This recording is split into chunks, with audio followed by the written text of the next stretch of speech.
Come, hold my hand. Let's go on an adventure. Hey, Nomadic Adventure fans. I am so excited to bring today's episode to you. I am chatting with a person called MaryB, who I met through social media, has a podcast called Found Family, is really, really cool, but has a totally different life experience than mine. I was really keen to chat with her and see what life has looked like for her. She doesn't have kids, but she has done a lot of traveling, and we talk about that. But we also really get into some nitty gritty of religion, and it's really insightful. I am not a religious person, and it was just so informative for me, especially if you're not religious. It's a good listen. Just sort of hear their experience with their church and sort of navigating being a queer person and what that looks like now for them. It was a great conversation. I really enjoyed it and I hope you guys do too. I'm going to tell you that Poppy did not sleep last night. Poppy is my daughter. She decided to wake up like at 2:00, at 4:00, at 5:00, at 6:00, at 7:00. And then at 8:00, she was like, okay, I'm awake. And I'm like, what are you talking about? How can you be awake? You did not sleep. I know that you're tired, ma'am. I am tired. I would like for you to also be tired. And so I feel like today has been one of those days where it was like, this isn't going to work now. This isn't going to work now. And like, you know what the issue was? I didn't plug the dock into the computer. So I'm sitting here going like, why isn't it picking it up? You know, like a cuckoo. Oh, I've done that so many times where it's I just need to hit a button on my soundboard. So MaryB, like, first of all, thank you for sitting down with me. I'm very excited for a couple of reasons. And I think one of them is that I've been following you on social media and like, I'm just really loving like your level of authenticity, like your consistency, everything about what you're sharing. And it's just been really nice to get to know you, despite the fact that I don't know you, for lack of a better word, for lack of the fact that like we're not friends outside of social media, that we never hung out. So I want to say thank you from me and from Nomadic Adventures for being on the show. Welcome. And if you don't mind, could you tell me a little bit about who you are and what your life looked like? Thank you so much for having me on the show. It's always fun to be on the other side of the microphone, as it were, because I have a podcast of my own. It's called Found Family. And we celebrate the creative ways that our guests are making community in their actual lives. So I do a lot of interviews. So it's always fun to be the one in the hot seat. I guess it gives me another level of empathy for my guests and how they're feeling and what their experience is like when I'm asking them questions. Always fun to turn the tables or have the tables turned on me in that way. I'm a podcaster. I'm a writer. That is what I would love to be doing most all of the time in various ways and capacity. It's what got me into this whole creative entrepreneurship thing that I'm doing presently. And so I write about relationship building. I write about cultural dynamics that can kind of make it weird for certain people to experience belonging. I come from a Christian background. And so a lot of my writing focuses on people who have felt like the church really didn't know what to do with them. And so a lot of that is like normalizing some of the experiences that people like me and people like my readers and listeners, stuff that we have experienced, like normalizing it and naming it for people. And then part of it's also, kind of trying to create spaces where we can reclaim our agency and make the kind of communities or find the kind of communities that we had hoped the church would be for us, or for people who've chosen to stay in that environment. What are some ways that you can reclaim your agency within an environment that in some cases maybe doesn't give you all of the opportunity or encourage you to use your voice? Like, what are some ways you can really feel that sense of ownership over the community and own your value to that community. I also talk about hospitality, and I started out writing for people who are single. And so I talk a lot about alternative ways of relating to one another and finding belonging and intimacy and connection that don't revolve around the traditional nuclear family unit. I really love it. So that's my writing, and the podcast is so much of that as well. So many of the conversations we have are just about reclaiming that agency, but also finding and creating the kinds of communities that we want. And so it's always some sort of combination of the two or just one of the two things. I also design merch, which has been really fun. My fall line launch. Love it. I'm coming out with my fall line launch for you. We might need that. I want people to come and tell me that they want shirts, and then we'll make that a Momatic Adventures. Like, it's my fall line merch. Yeah. I love that though. So you did that today? Yesterday was the launch, and the heart behind that, just another way of doing the stuff that I'm doing in all my other stuff, right? Because there's something about a piece of clothing or even a mug or a cup that when you're using it or you're putting it on, there's a sense of that physical, tangible reminder of like, oh no, this is who I am. And the designs are a little bit cheeky, but they're very empowering designs. I did a whole Pride collection that was super fun, and a lot of those designs are still in the shop. It's just cheeky, fun, but also really empowering. So for that kind of internalized, embodied sense of this is who I am and this is who I want to be and this is how I show up, am the most me, but also like it's also an opportunity for connection. You know, when you are walking down the street and someone sees that shirt and for whatever reason relates to it, and they're like, oh my gosh, I love your shirt. That's an opportunity for connection. And so it helps you, it can also have the potential to help you find your people. Because all of the stuff I design is very thoughtfully designed to have those little clues for people that like are your people. Oh, I know who you are and I know what you're about because of this thing that you're wearing. Yeah. Yeah. So those are like kind of the main entry points. I like that there's like a couple entry points, because I'm finding in this medium that it's difficult to enter unless you're a podcast person, which like, you know, there are people in my life who are like, oh, I want to support you, but I hate podcasts or I hate your voice or like whatever it is. And so I like that you have sort of these other ways that people can, one, support, and then two, are reminded of ways to bring community back, which is also why I started this podcast. I personally felt a little bit ostracized from the parenthood community because we didn't have one stationary spot. I felt like a lot of people were like, oh, you know, you're doing parenting wrong. You have to have a house. You can't travel. You can't be nomadic. You can't do this. And I was like, okay, you guys are putting a lot of cans on like my life or no.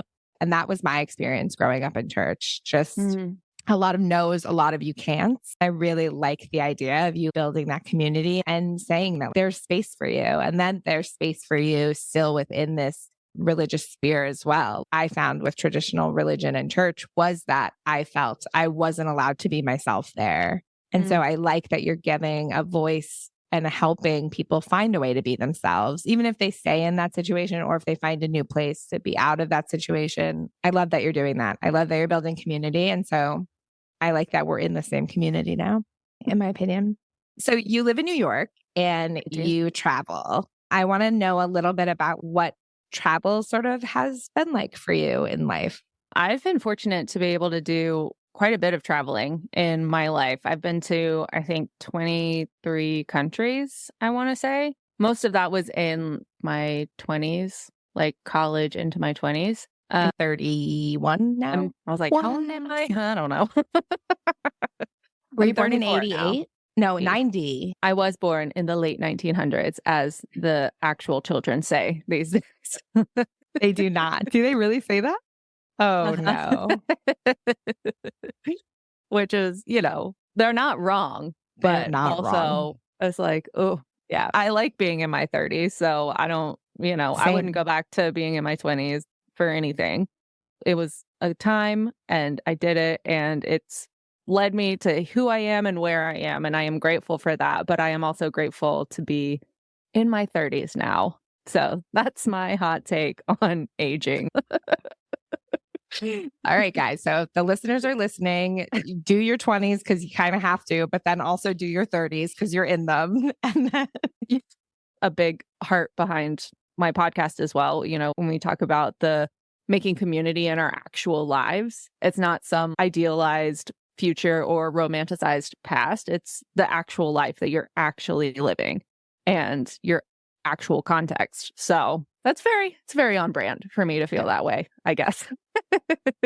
perfect. So you're doing it. You're being you. Great. I'm trying my best. So you're in your 20s, you're traveling. Yes. What is bringing you to travel and where are you traveling to? So a lot of my early travel was I have a human. Would you like to meet a human? sure. Hello. Hello, big feelings, friend. I think there's cats on the television. No cats. I wish, but my building's not pet friendly. Bad building. You need to move instantly. It is what it is. Okay. You tell me about travel. Sure. A lot of my early experience traveling was on short-term mission trips through various organizations and churches. Retrospectively, I have feelings about some of those trips as far as the ethics of short-term missions, and my own attitude going into them was I don't even know. a little white saviory. I was young. What is a short-term mission trip? Like, I don't think I even know what that would be. It's like basically you go somewhere for like a week, a couple weeks, something like that, and you with a group and you do something. So sometimes it's like you paint a wall that doesn't really need to be painted, or you teach English and you don't actually know how to teach English. Like some of them are definitely more well done than others and done in partnership with local churches, organizations, what have you. But this was definitely the case for me and for, I think, a good number of people who, it's stuff that I've heard from people still to this day talking about mission trips where it's like, oh, you go to make a difference and really you realize that like they've helped you and they've changed you more than you've helped them. And now I'm like, that is not the flex that it is. So you're going really to help people and then so you're going taking to help cool. and they're like, you're using them as like inspiration or some sort of moral lesson or whatever. Yeah. So I do think that it's something that can probably be well done. I think that there's a lot of these trips are not as helpful or beneficial for, in a lot of cases, it's like, well, it would probably be better to just go and be a tourist and like spend time with the community, spend time with the community and that kind of thing. But yeah, so a lot of my early travels was in the context of short-term mission trips. I went to Haiti, I went to the Dominican Republic. I did a year-long mission trip where we went to 11 countries in 11 months. Most, if not all of them, were religiously affiliated trips through a church or a Christian organization. Sometimes the emphasis was evangelism, and sometimes it was practical stuff. I'm thinking like go and clean up a park or help, build something. I feel like that very easily can be super helpful, but then can be also masked in evangelicalism and just also like the ideals of like you couldn't survive without us. You need us sort of vibe. Right. Yeah. And it's like we're telling ourselves that we're helping you, but we're mostly doing it so we can feel better about ourselves. And I like fully claim that as something that I was participating in and have done a lot of reflecting on as I've grown and learned. Sometimes there's a lot of trips I think I went on where it would have been more beneficial to the people we were trying to help if we just raised money and gave it to them to pay local laborers who were actually skilled in the things we were trying to do versus us going down and doing something.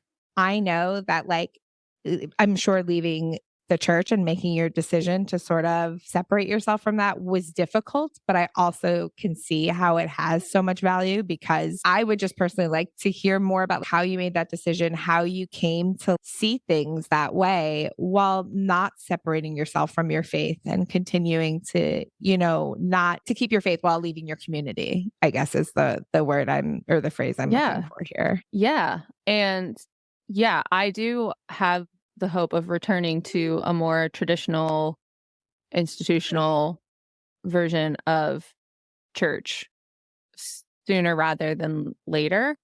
But in the meantime, I do have kind of a non-traditional church community that I'm part of and have been really grateful for, because it's really important to me to have my personal practices and my personal beliefs, and all of that is really great and wonderful and lovely. I do think it's important to have people with whom I can work out and discuss what that looks like.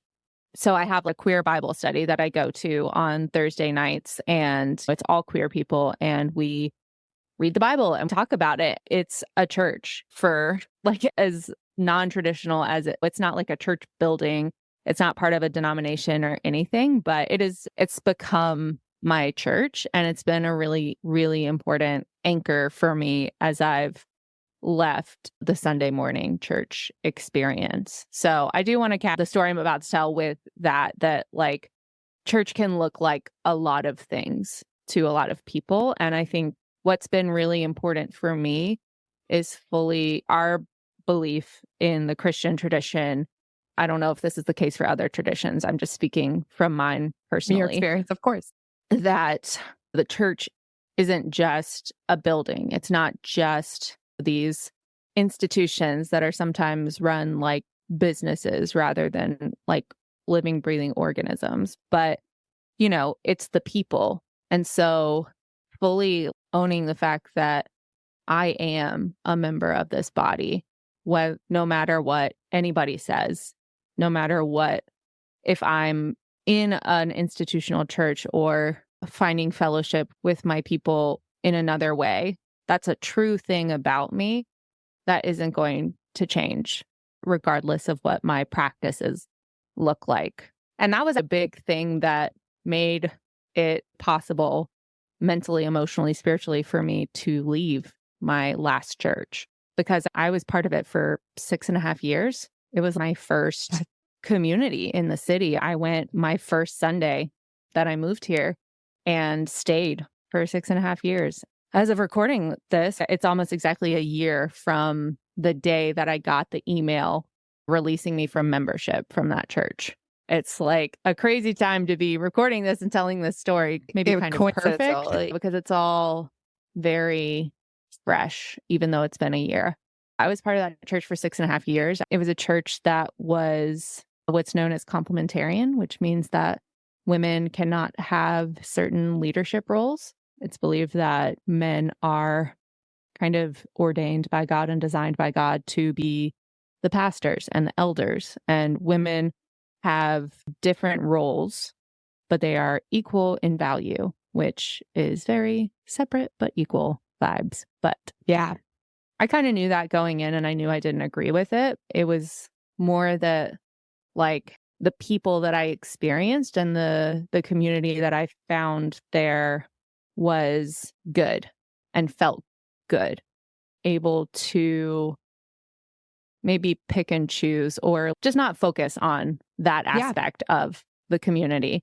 During that whole 6.5 years, had a lot of trauma that I was healing from in therapy, and the community was the relationships that I made there were a huge part of my ability to process that and move through it. While I was going through that, I was asking a lot of big questions about God and my faith and how it all worked in my actual life. I was also starting to write, and my church community, to a certain extent, was very supportive of that, supportive of my career, because was and still am pretty much in the Christian space of what I'm trying to do. Yeah. And so as supportive as they could be without letting me get up on a Sunday morning and speak, for example. What really kind of started to shift in me was I started, as I was doing this internal work, I was starting to realize how incompatible that particular expression of faith was with the healing that I was trying to do and the growth I was trying to do. At first, I think I was like, this is a me problem that I have to fix. And instead of saying, hey, maybe this is just not a good fit and you need to go somewhere else.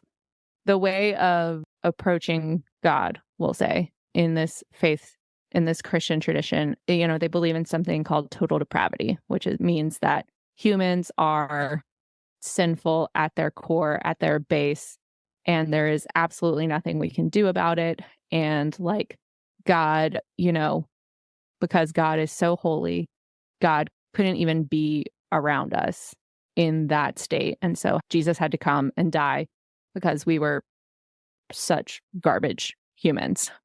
And that's not how everyone hears that message, but it's how I heard that message. It was interesting to look back and see why that was so appealing to me at the time that I joined the church, because it actually reinforced a lot of stuff that I believed about myself. Like I believed that I was horrible. I really did not like myself. I thought I was inconsiderate and I thought I really was not compassionate. I thought that I was super impatient with people, super unkind. I really in my core believed that I was irreparably broken. I am so mad right now for you. Like, I hate that you felt that way. And I think this is where a lot of my sort of hurt comes from in the church, is that I felt very similar to this. And I'm upset that you even had a place to bounce those feelings off of. I hate that there's a place in the world where someone can reiterate that for you, because sometimes those feelings are just inside you and sometimes you just have those. And to have any place in the world, I mean, we are women in the world and everyone is going to tell you, you're not thin enough. You're not pretty enough. You need fake makeup. You need this, you need X, Y, and Z. And there's a million people telling you that. So it's really hard to continuously stand up and say no, I'm beautiful. No, I'm valued. No, I'm worth it. I'm allowed to take up space. I'm allowed to be a person. And in seemingly your community and your safe space, fuck that. So hard. All right. Thank you for that. It's a really complex thing because I did have really close friends there that are still close friends who, some of them have left that church as well. I don't want to put that narrative onto anyone who is still there, because I know the people who are still there, and I don't want anyone to come away from this feeling like 100%. I'm casting judgment on anybody who's still there. I'm really just speaking through my own lens. I've really separated myself from it. It's one of the reasons I was so eager to talk to you, because I see so much of my own feelings and experiences in your stories, in Found Family, in what I've seen on social media. And to be a queer person, I didn't even know there were communities outside of what I had experienced as a child. And so to know that there are places that you've found to feel safe, and that there are those places and that you're screaming that out loud for people to hear. And to say that other church is not a safe space for somebody is not at all what I'm trying to say, because find your safe space wherever it is to the best of your ability, but for you in those moments. Yeah. I mean, I think I have a lot of feelings and opinions about a church that operates with the theology that one does, especially because it's really well known in the conservative Christian circles, even in non-conservative Christian circles. It's a really well known institution that was started by quote unquote celebrity pastor who's got a bajillion New York Times bestsellers, that whole thing. So I guess I started deconstructing or started kind of owning the fact that I get to have an opinion about these things that matters when I started writing. And I was writing primarily for people who are single in the Christian church, and not from a perspective of here's how to get unsingle as quickly as possible, or here's how to get content so you can stop bugging leadership about the things that are wrong with your church, right? It's really from a place of no, we are human people who are part of this body. And what does that mean? How do we navigate that when this is a body that is obsessed with marriage and really doesn't know what to do with us, especially as single women. And so being part of an environment that was complementarian, that was not able to support the very natural leadership skills that I had in the way that I think would have been glorifying to God. Like the fact that I was a single woman. So because I wasn't married to anyone and didn't have a man vouching for me in that way, and because I wasn't a mom, and so not like doing is like, I'm like, okay, so I am a single woman. Like, what is my place here? And I am like busting my ass. Like, I am doing the work to be in this community, to be involved in this community. So why is it that when it came time for me to leave, the people who I was like interacting with, the men who I was interacting with, why is it that I didn't really have, like, they didn't know me in any meaningful way? And I didn't know them. Like, they knew me and they knew some of them knew who I was, but like the pastors and the elders, I was like, I don't even know. Like, it's been months, if not years, since I had like a meaningful one-on-one conversation with any of these people. Where does that leave me and people like me? Is this even like, and so, at first I was like, I had other relationships with people on staff. And so I was like, I can bring up these questions and I can, be part of changing this part of this culture. But at the end of the day, got to a point where I was like, oh, they don't want to change.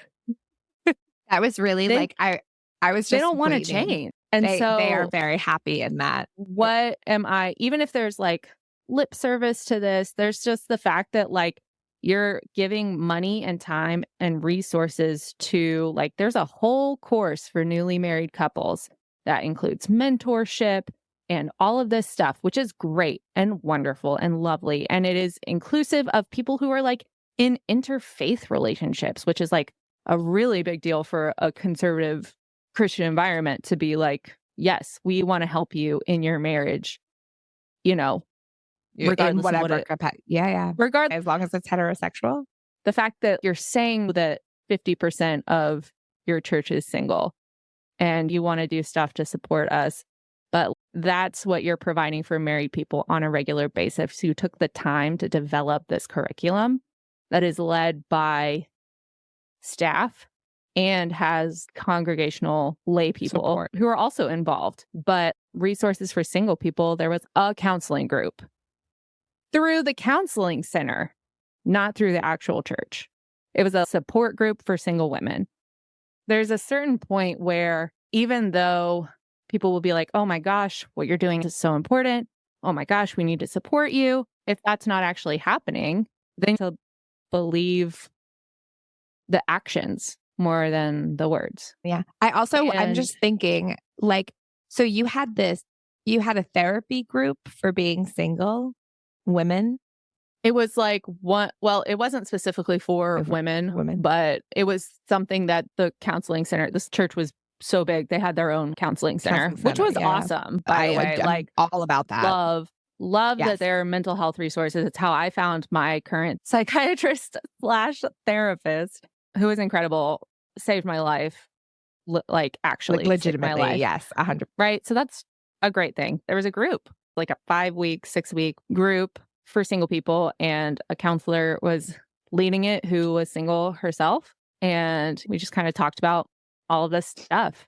I joined it mainly because that was my genre that I was in when I first started writing. And it was like, oh, here's an opportunity to unpack some of my stuff, but also hear what is important to these women. But I'm also it was very, yeah. Why did they to put you in a group was essentially saying you need a community because you guys are different than the community that's the church. Like, I feel like when you were saying it, it just said like, hey, separate but equal all over again. Like, here's a spot for the single people to congregate because we don't have active space for you in the actual congregation. We don't have like, even though 50% of you are single, we're really hoping that you won't be. Like that. Or by circumstance, and we're just not prepared to deal with that and engage with you in that way. I think that's the case for so many single people, and especially single women. As we get older, it's very clear that many churches just don't know the case in a lot of spaces where it's like, I don't know what to do with you as you are on your own. And so there's a lot of women who end up leaving the church because of that. It was kind of my door into this. Was why before I came out, I was still straight at this point. I'm wrestling with all of this question of like, what is my place here? And like, can I really find belonging here? And to a certain extent, yeah, I had some really great relationships. I had a really great community there, but also holistically, no, because even though I feel like there's a lot about this church that's better than other places that I've been, it's still not the thing. There's still something that's off here. It also sounds like you couldn't really be you still. I mean, part of that was because I didn't know myself. So I could be the me that I was at that time. It was helpful for me in the sense that, like, I felt like, okay, as I'm deconstructing all of this stuff, it's a very scary thing to question your beliefs, to question all sorts of stuff. And the closeted queer person inside of me there was just all of this mental stuff that my brain was doing to try to keep me from looking at that part of myself, where it was like, if you start questioning, it's a slippery slope and you're going to end up with 1 million STDs and babies and, an alcoholic and just all of this stuff, where it was obviously that's not how it worked out. So I will say that there was a sense of safety in those strict beliefs and boundaries, because I was like, okay, I'm in an environment that is going to hold me to those standards. And so I feel like I'm not going to end up being all of the things I'm terrified I'm going to be, because this space is going to hold me accountable. It was the opposite, I feel like. I remember the first question I asked in church. I was about to get what's the one you do when you're kind of a teenager and you like accept yourself into church? You like, it's not communion, confirmation. Confirmation. That's the one. So it was confirmation. And they were like, this is your choice, not your parents' choice, not your siblings' choice. Like, this is your choice. You make the choice. And we're sitting in this class and we're talking. And I was like, I have a question. It seems like every story we talk about, these people say that they were drinking. Like, I know when my parents are drinking, they don't act like themselves. Or I know when people are kind of drinking that things are a little blurred. Could it be that all these people are drunk? And the priest was like, you need to leave right now and go talk to your parent. And I went home and I was talking to my parents and they were like, I was like, maybe this isn't the right choice for me. Maybe I don't want to get confirmed. The priest said it was my choice and maybe I don't want to make this choice. And my parents were like, first of all, no, don't talk back. Like, you're getting confirmed. That is not a thought that you get to have. Like, do not go back there and talk like that. You're going to get in trouble. Like, whatever it was. And I remember being like, well, that's it. And it like left this yuck feeling in my mouth. And I went and I got confirmed. And then as soon as I was able to make the choice to go to church or not, I didn't go because I was like, yuck. If you were kind of pushed, or not even pushed, if you internally were like, I'm not going to ask these questions because I'm afraid of the answer. The opposite side is that I went the opposite direction. I said, good riddance. And I walked away completely and wholly and like have never looked back. And I think that I never had a strong connection to God. And so I don't think that was that difficult for me. But for other people, I can totally see that slippery slope, being terrified because you had connections, because you had community. And even not if everybody in the higher ups was part of your community, your friends, your people, the person next to you on Thursday night class or mass or whatever you're doing, like, to ask a question could mean that you lose them. I don't know. I want to know how you got to the point then where you made the choice to say, like, this isn't the spot for me. Yeah, I think it started when the senior pastor left, not for salacious reasons, just, change of career kind of thing. I was like, wow, I really liked him and his leadership style, not the no women part, but the way that he was very open about his mental health struggles and was a very gentle, calming way of preaching, which I really appreciated. I actually knew him to a certain extent, which was really cool. He left, and then there also was like people were moving because, COVID, or I had other friends who were like leaving the church and going somewhere else. And, the two women on staff who were actually super high up on staff, who I was really, really close to and had like a really profound impact on my whole spiritual journey and process of questioning, and like were really wonderful and supportive in that. They both moved within a couple months of each other. A lot of this community that I felt here that was kind of a buffer for this theology that I am increasingly not cool with, they're leaving. And so what is it really that's keeping me at this church? There was another incident where at the time I was a very passionate ally pre-coming out. The denomination that this church was a part of, at their big convention meeting for all of the people in charge, it's called General Assembly. There was a measure that was voted in, like 71% approval, I think the statistic was, that said men who are struggling with or experience same-sex attraction are not eligible or not able to be pastors. Not based on like, because there's a whole theology that's like, hey, there are queer people who are like, I'm going to be single and celibate because that is what I believe.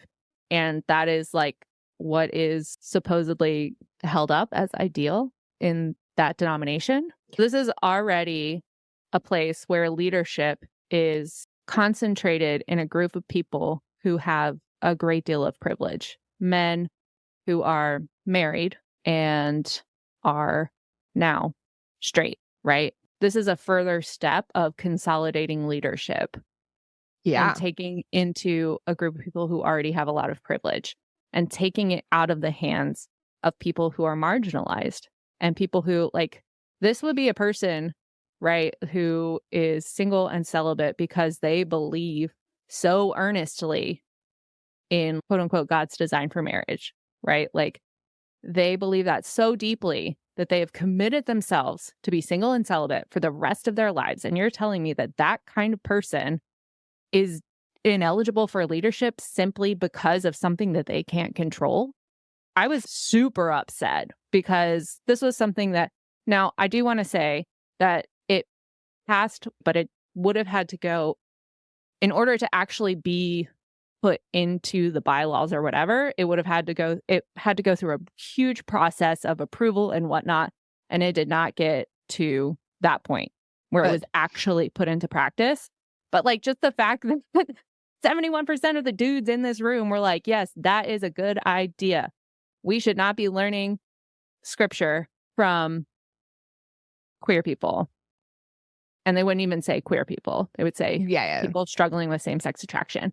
Right. So that was another thing where I was really invested in who is being left out of this conversation about what it means to be a single Christian. Who is being left out of this conversation? How is that intersection?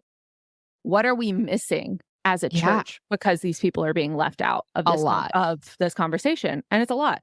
And so that was a moment where I was like, I don't know if I can have a person on my podcast who is single and celibate. That's a hard way to do life, especially in a culture that is obsessed with marriage. Yeah. And I still have a lot of friends who are living that out, and I have so much respect for them. How am I supposed to look them in the face and look myself in the face and say, yeah, I give my time and money to a place that thinks like you should not be in leadership? I was like, how am I supposed to do that? And it was something that I discussed with my friends who were on staff and was like, man, I'm really having a hard time with this. We had a great conversation about it. They were like the ones who were like, okay, let me tell you the process it would have to go through in order to actually become a thing. And they have to do this, and it has to do this, and it has to do this. And all of these people have to vote on it and whatever. And so I don't think it's actually gonna I don't think it's actually going to happen. Is the issue if it happens, or is the issue that they The want it to issue happen? it speaks to a deeper issue where no matter what queer people do in a lot of these spaces, it's never going to be enough, because no matter how they're living out their beliefs and earnestly wrestling with scripture and trying to listen, we're all trying to like figure it out. And like, instead of being given the agency to do that and being supported to do that, there's often an infantilization that happens that's like, oh, well, you have an agenda when you're coming to scripture that, or you have it's just this is something that my friend Bridget Eileen Rivera talks about in her book, Heavy Burdens, 7 Ways the Church Harms LGBTQ People. That's the subtitle, where it's like this scapegoating, right, of queer people. No matter what certain people do, and this can apply to queer people, this can apply to single people, people of color, can apply to all sorts of humans, right? No matter what we do, we're never going to be the straight, white, married man. Mm-hmm. And that's never going to be enough. And that's something that I have learned from so many people of color, so many women of color, so many queer people. Any minority, any single minority that is not just a fucking straight. First of all, like straight white man, tops. Then straight man, second to top. You know what I mean? I was talking to someone yesterday about how when Obama became president, we thought there was going to be this massive shift and change in the States. We thought there was going to be like it was going to be like cataclysmic. What would change now that there was a person of color? But you know what? It was just another fucking dude. It was just another dude who said yes to war and yes to guns. I just feel so deflated by dudes, by men in power. I'm so deflated by it. It sounds like you were too. Yeah, I mean, it got to a point. Around this time, like an undercurrent of all of this was, my own wrestling with my queerness and my internalized homophobia and all of that stuff. Where, it was maybe like. It was an undercurrent for a lot of my life, but I didn't really realize it and start to think, oh, maybe this is what it is until, I don't know, maybe 6 years ago, something like that. And then earnestly started like trying to figure out what was going on with me a little over a year ago. Sorry. I just like you did the work. Like, I just want to give you a high five whenever it was difficult for you then to take the time to look inward, to look at yourself, to make decisions, to make choices, to make actions, to like because you do keep mentioning that these all things were sort of happening simultaneously. And like, that is it. This is all life, baby. Like, that's what we're doing. We're just moving along through life and figuring things out all the time. And like, I don't know. I just hearing your story, I feel so much like I want to go back a year, 2 years, 3 years, and hug you and be like, come on, let's leave this closet, baby. Let's go. Come on. But yeah.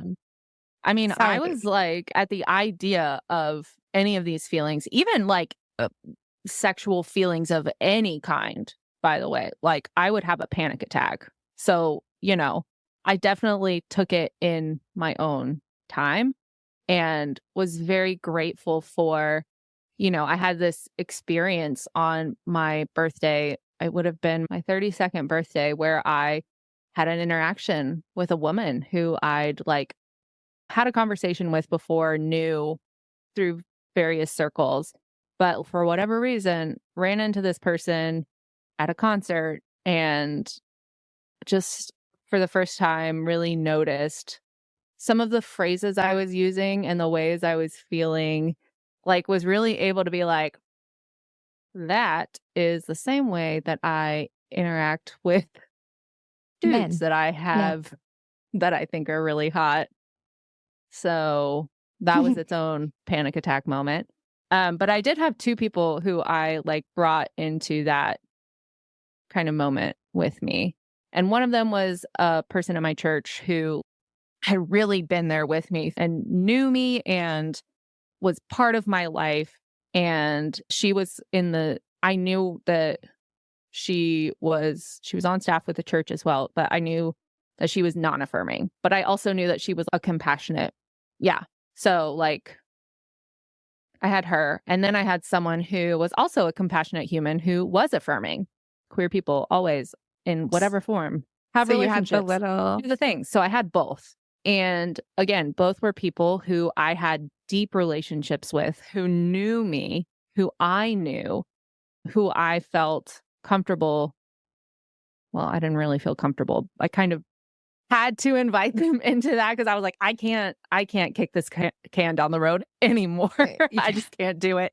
Like my body will not let me Yeah.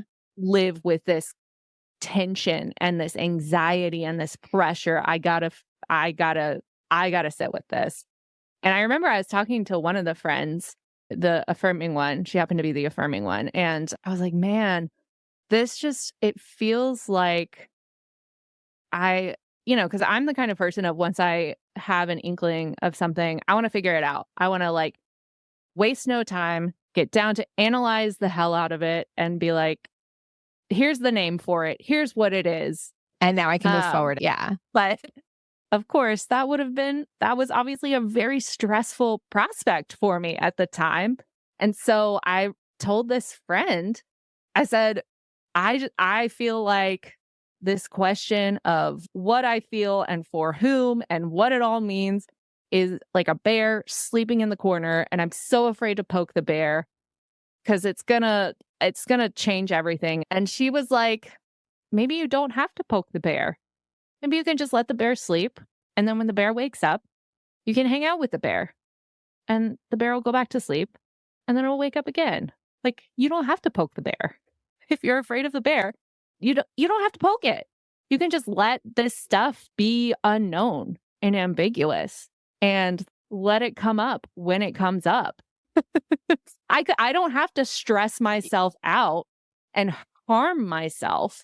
I can just kind of let it be. And I know I had like all of the incentive in the world to not let it stay ambiguous, like professionally, personally, whatever. But I was grateful for that friend who was like, you don't have to poke the bear. Yeah. Let it sleep.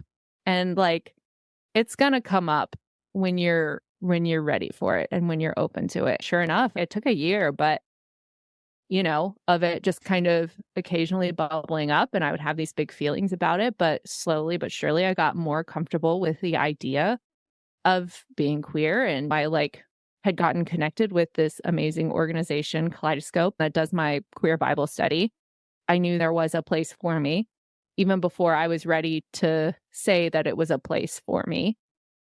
But a place to work. And so then, by the time I was not quite, and I was on Instagram Live doing like a freaking interview or whatever, promoting some project or whatever. And I was being interviewed by this person. And I had a moment where I was like, oh, I know what I'm feeling. I'm like into her. On an Instagram Live. Internally, I was like, that's when the penny dropped and everything clicked into place. And I was ready to say, I know what this feeling is. And I'm going to say to myself, not on this Instagram Live. I went straight from that Instagram Live into a therapy session.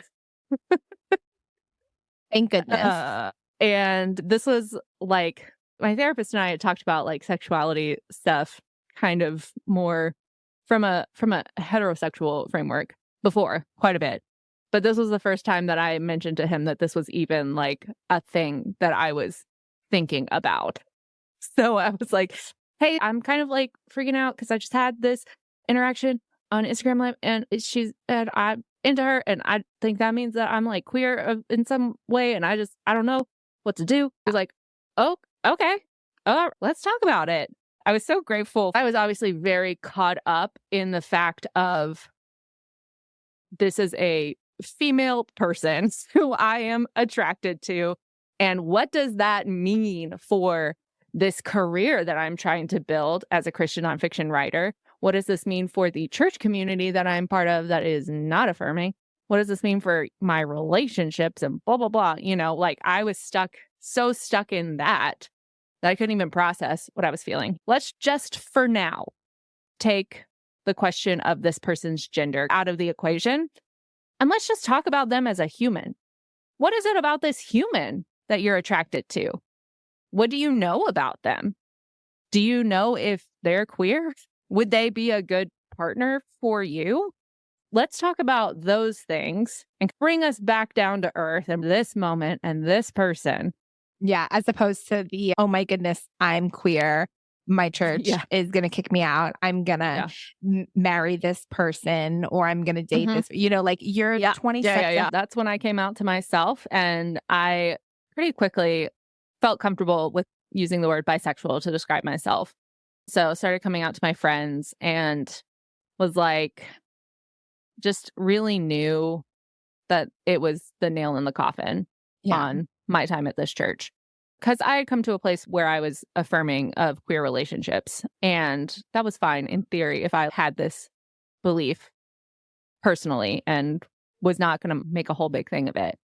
It, I think, would have been very different if I had walked in on a Sunday holding hands with a woman as a member of this church. It would have affected probably a lot of stuff in a lot of ways. So it was the nail in the coffin, and extricating myself was a whole process, as you might imagine, because I'd already kind of decided I'm very much a person who, this is part of my like trauma as well. Like there's part of it that's good and positive, but a lot of it is like an internalized coping mechanism or whatever, where I want to do it the right way and the perfect way so that I have all of my bases covered and I can do things in a way that's not going to make anyone mad at me. Yeah. That's exactly what it was like starting a podcast. Yeah. I was like, you need to be everything and know how to do it all, or you're not allowed to do it. And the truth of the matter is, like, you witnessed it today. We're learning. We're trying. Doing our best. Yeah. I was feeling a lot of cognitive dissonance just sitting in that church, like listening to a white married dude talk about scripture the same way I'd heard it talked about for 6.5 years. And I was just like so tired. I was so angry. And I was like, can I just hear what a woman would say about this passage? I was just asking very different questions of the passages and then the people who were teaching it. So when I came out and was going to church, that feeling of cognitive dissonance, I was having emotional breakdowns after church every time I went. Or during church. I just was like, the tension and the resentment and anger and frustration that this place that I'd given so much of myself to couldn't see me, couldn't hold me, couldn't be that mutual relationship that I really wanted and had really tried to let it be. End of June last year, I was volunteering with the welcome team, which are the greeters, people who stand out front and are like, hello, welcome. This church. Hello, Hi. welcome. We're so happy you're here. And man, I was just like looking at all the people coming in and all of the nice straight families and smiling, and everyone was so nice. And I just like had this moment where I was like, I can't do this anymore. I am not one of them. And I can't do it. So that day I had to leave early because I was volunteering at Pride with this organization, Kaleidoscope, who I had not come out to yet because it was so fresh. It was like month and a half. The baby is queer. Hello. And so I was volunteering there. I was like, I got to leave early. I remember crying while I was trying to welcome people. I had my sunglasses on so people couldn't see it, but I was like, I'm not feeling well. I need to go home now. I had to finish. This was my internalized thing. Nobody said to me that I couldn't leave. I was just like, no, I committed to be here. And even though I am weeping openly, like you also stay. needed to go. It sounds like you needed someone's permission to tell you, 100%. Hey, MaryB, okay. it's time for you to can go. Please leave. You are not making people feel welcome. They're like, You're kind of scaring people. I got to the point where it was time for me to leave. I had a name tag on, and I was like, in my head, I was like, I can't even go inside to put this name tag up. I can't do it. So the person who was like my partner or whatever, I just handed them the name tag. I was like, I'm really running late. I gotta go. Like, would you mind putting this up for me? She was like, yeah. I walked away. Then you went to Pride? Almost went home. I almost bailed on Pride, but there was also that like, no, I committed to this. I need to go. And in this instance, it worked out for me because I went there and it could not have been a more different experience for me, where I was like, we were making iced tea and passing it out to people and just telling them about this organization where it's like, hey, we're a queer place to explore faith, like queer run, like queer people only.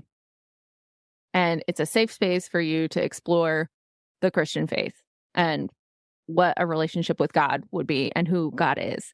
And there was all of these like hella queer people walking around and celebrating themselves, celebrating, our queer ancestors who like made it possible for us to gather and celebrate being queer.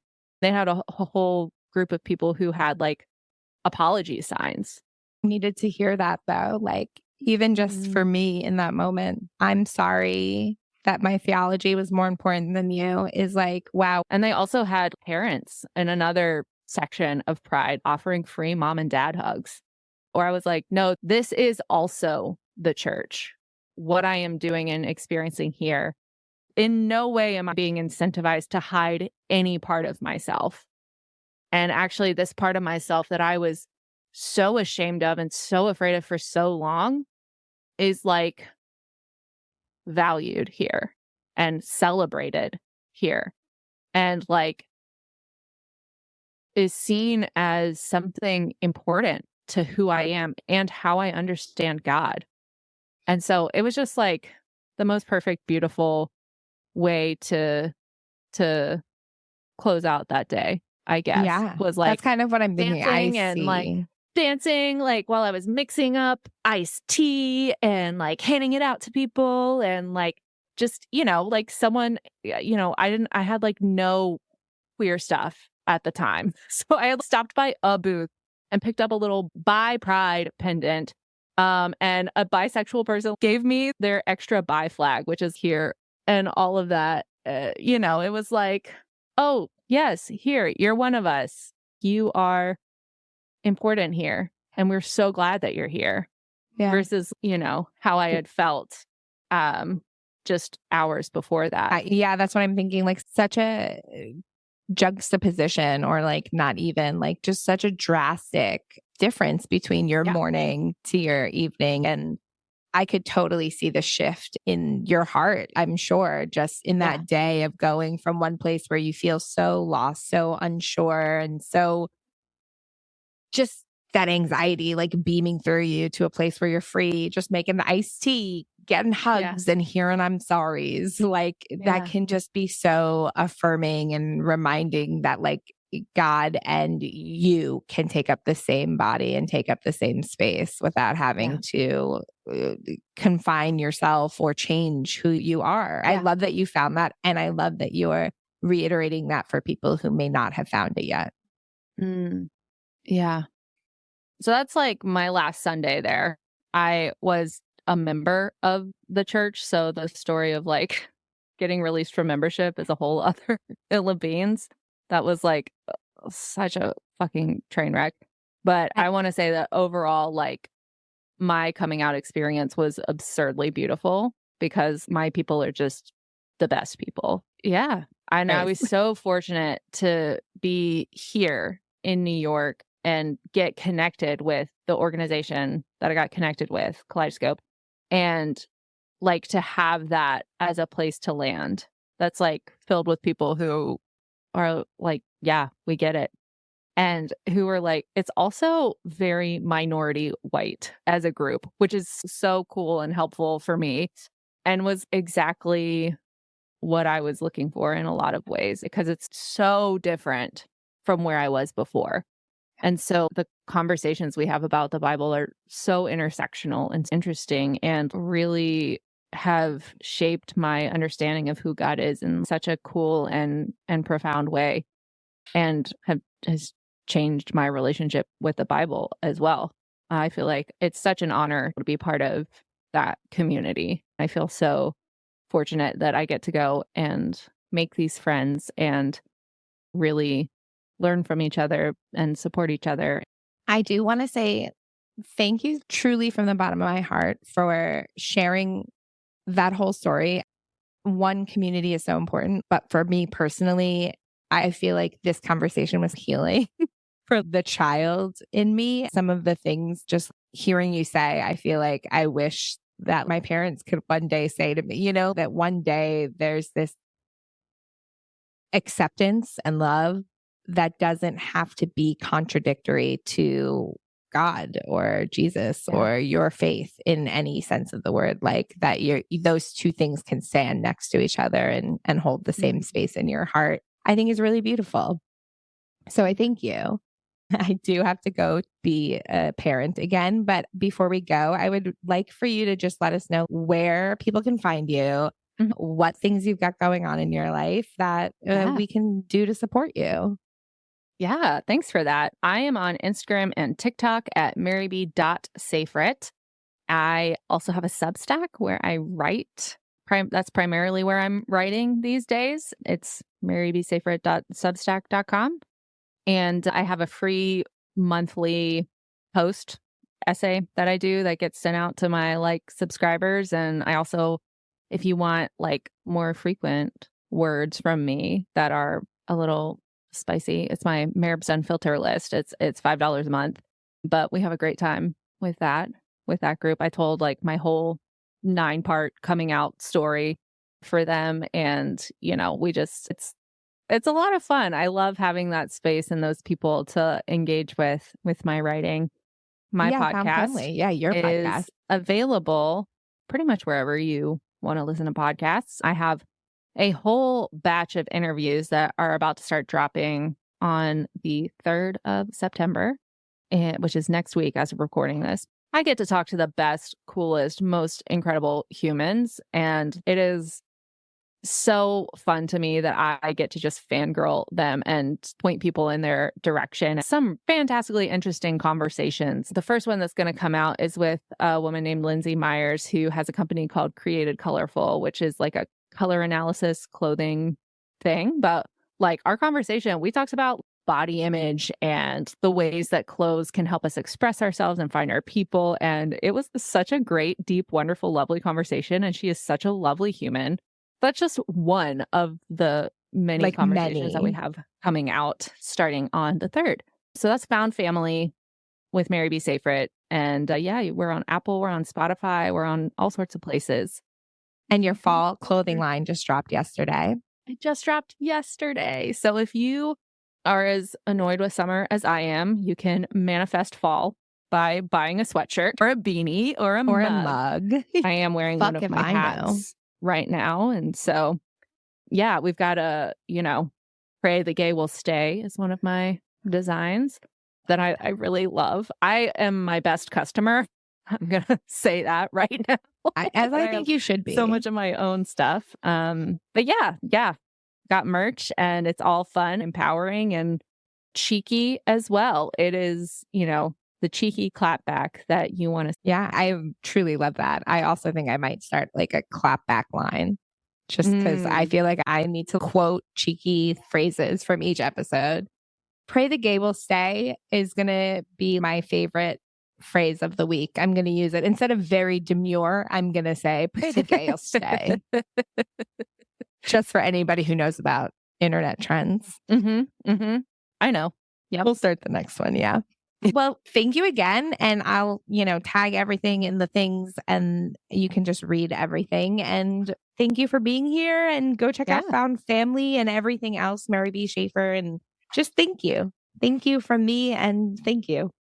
Yeah. Thanks for having me. I'll talk to you soon. Bye. Okay. Bye. For those of you who love Momatic Adventures and just can't get enough, please head over to our Patreon. If you contribute, you can join in and be a part of our nomadic parenting community, as well as get some behind the scene content. And if you don't want any of that extra stuff, you can actually just click the support the show link in the info of this episode, and you can support the show for as little as $3. Any little bit helps us keep going. I do this entire podcast for the most part on my own. I am the editor, I am the scheduler, I am the planner, the interviewer, the marketing manager, and the all around hat wearer. And truly, any support helps. And if you support us this week, next week, we will give you a shout out, a thank you directly to you on the episode, just, saying thanks so much for supporting us. And if you're like, hey, I would love to support, but I don't really have the money or I don't want to give my money to you guys, that's totally cool too. There are so many other ways to support. You can head to Instagram, Threads, YouTube, all the social medias. We're under Momatic Adventure Pod. If you have an idea for the show, if you think you know somebody who would be a great guest, or if you just have a question or want to talk to me, you can send me a text. The info for that is also in the info of this episode. So there's links there for you to support the show, to text us, to follow our socials, blah, blah, blah, blah, blah. Come, hold my hand. Let's go on an adventure.